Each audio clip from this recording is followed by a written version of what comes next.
गंगा समुपतित पुनीता ममता की गोद विश्व को भी अमृत समान करो देती है। तू प्राण प्रिय पुत्र के प्राणों की रक्षा है, तू वह अपने प्राणों का बलिदान कर देती है। और मातृभूमि को पड़ी जरूरत लहू की तब माता पन्ना धाय पुत्र दान करो देती है। मातृभूमि को पड़ी जरूरत लहू की तब माता पन्ना धाय दान कर देती है। और मैं ओज और शौर्य का बड़ा नाम शैलेंद्र दीपक जी के रूप में आपके सामने आमंत्रित हूं। आप डूब कर सुने शैलेंद्र जी को।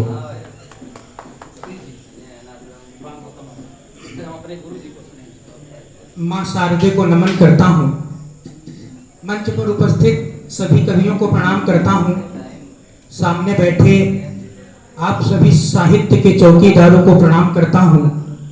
जैसा कि अभी आप लोग सुन रहे थे, वो जिसमें हमारे प्रभाकर जी, हमारे सन्नी भाई, और हास्य की भी कविताएं आप सब लोगों ने सुनी।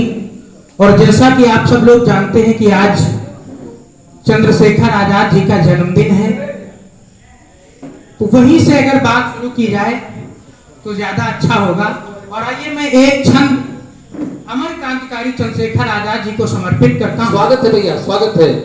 एक बार ये माहौल बनाइए, एक बार तालियां बजा करके आदेशित करिए। उसके बाद मैं अपना काव्यपाठ शुरू करता हूं। सुनेगा कि भारती का लाल वो महान चंद्रशेखर है, विश्व इतिहास में वो नाम है लिखा गया।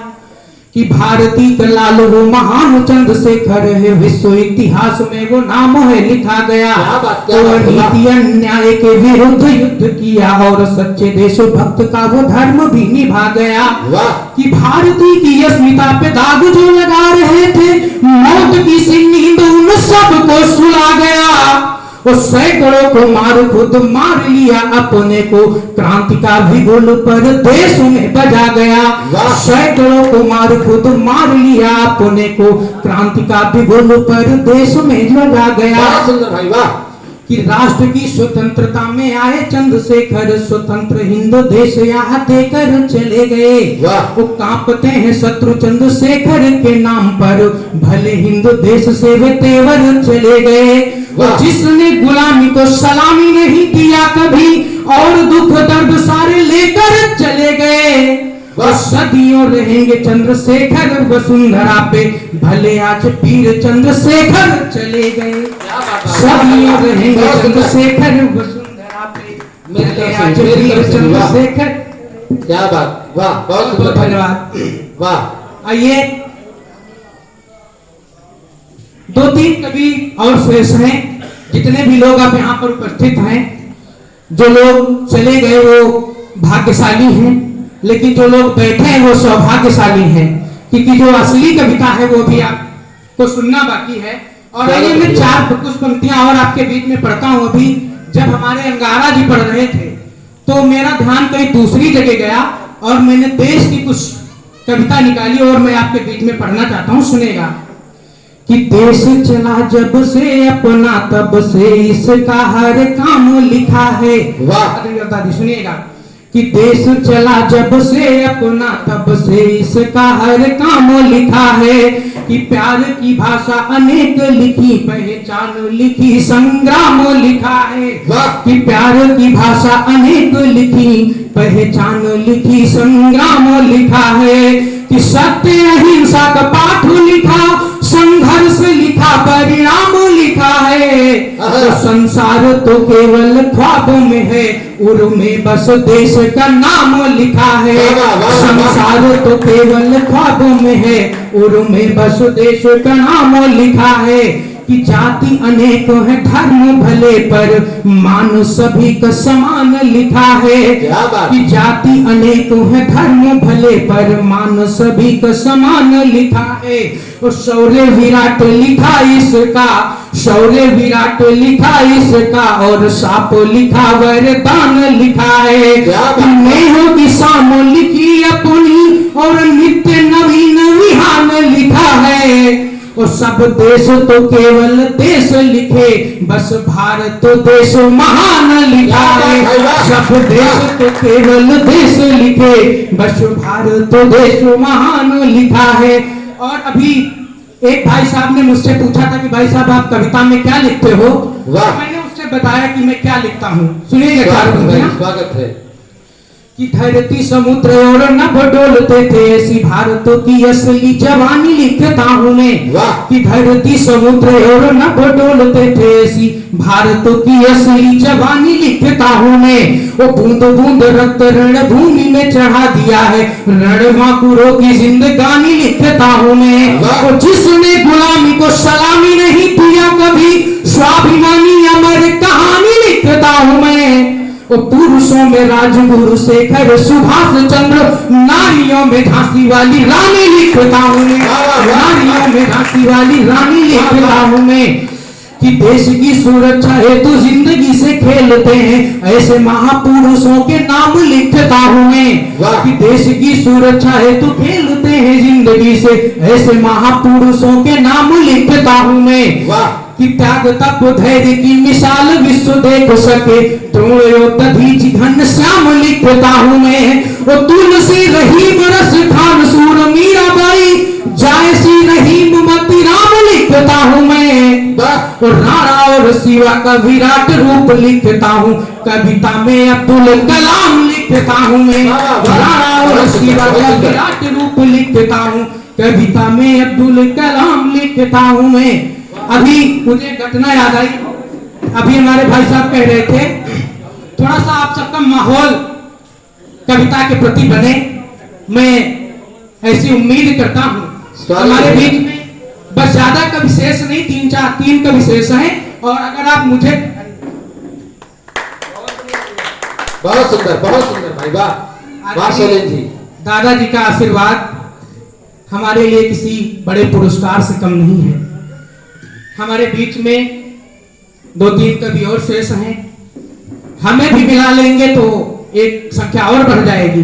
मैं ये बात इसलिए कह रहा हूं, मैं एक घटना से आपको जोड़ता हूं। एक बार एक नाई एक आदमी की सेविंग कर रहा था।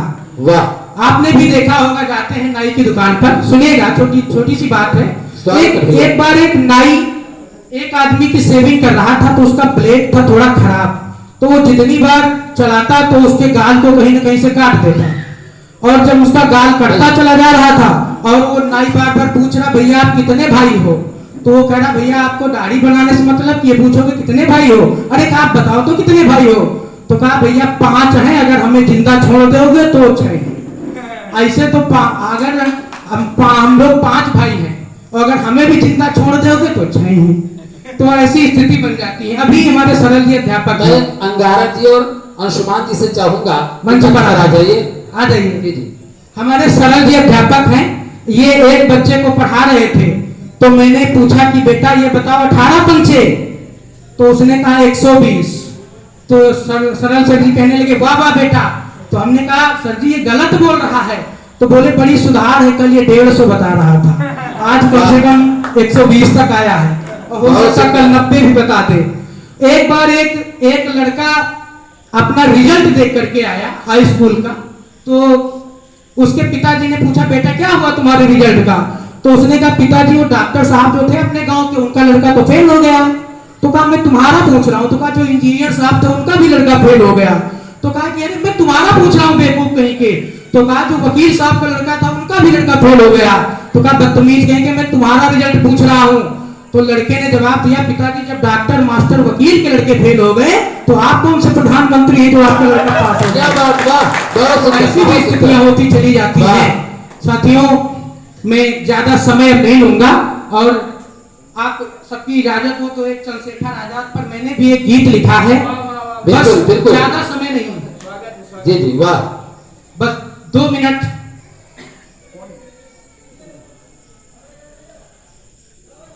आइए, जैसा कि चंद्रशेखर आजाद जी का अभी हमारे कई कवियों ने उनके जीवन पर कविताएं पढ़ी और आप सब लोगों ने सुना। मैं छोटा सा गीत आपके बीच में रख करके मैं स्वागत है भैया। कि मोह रहा ना लोभ रहा और खंडित सब अरमान किया। मोह रहा ना लोभ रहा और खंडित सब अरमान किया। जीते तो जी सकते थे पर जीवन अपना दान किया। जीते तो जी सकते पर जीवन अपना दान किया। सेवा का वो भाव लिए थे, राष्ट्रवाद की भाषा थी। अपना भारत अपनी सत्ता उनकी ये अभिलाषा थी। पहला बिगुल बजा काशी में जिसके खुद वो नेता थे। पहला बिगुल बजा काशी में जिसके खुद वो नेता थे। क्रांति वहां की उनके हाथों उसके वही प्रणेता थे। गोरों ने जब पकड़ लिया और खींच अदालत ले आए, धड़ होकर आजाद खड़े थे, नहीं जरा सा घबराए। पूछा खुद का नाम पिता का, पूछा खुद का नाम पिता का, और पता तुम बतलाओ। कारागार ही घर है मेरा, अपना तुम फरमान सुनाओ। नाम मेरा आजाद सुनो, पिता स्वतंत्र का जाया हूँ। मातृभूमि के लिए आज मैं शीश कटाने आया हूँ। मातृभूमि के लिए आज मैं शीश कटाने आया हूँ। 15 बेत पड़े जब उसको जननी पर अभिमान किया। वंदे मातरम जय जय हिंदुस्तान किया। वंदे मातरम जय जय हिंदुस्तान किया। वाह! उसने फिर संकल्प लिया, अब इनको मार भगाऊंगा। अत्याचार के इस शासन से मैं माँ को मुक्त कराऊंगा। असेंबली में बम फेंका और कितनों का संहार किया। कांप गई गोरों की सत्ता, इतना भीषण वार किया। लाला जी की मौत का बदला आजाद भगत ले सकते थे। गोरों की गोली का उत्तर शेखर ही दे सकते थे। लहू उबलता था उनका, अब सरकार न उनको भाती थी। यही सोचते रहते निस दिन, नींद उन्हें ना आती थी। जैसे भी हो सके फिरंगी भारत को आजाद करें। जैसे भी हो सके फिरंगी भारत को आजाद करें। देश धर्म के हम सब नायक भारत जिंदाबाद करें। देश धर्म के हम सब नायक भारत जिंदाबाद करें। यह देश हमारा अपना है, अंग्रेज यहाँ ना रह सकते। अन्याय तुम्हारा भारतवासी अब और नहीं अब सह सकते। होठ पे गंगा हाथ तिरंगा, होठ पे गंगा हाथ तिरंगा लेकर फिर जय गान किया। वंदे मातरम जय जय हिंदुस्तान किया। वंदे मातरम।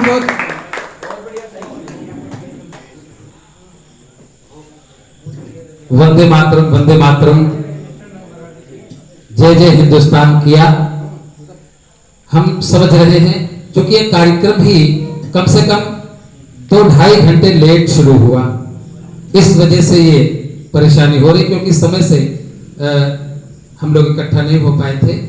हमारे बीच में शिष्य परंपरा में एक कवि और शेष हैं, वो हास्य रस के हैं, अध्यापक भी हैं, हमारे साथ पढ़ाते भी हैं। तो उन्होंने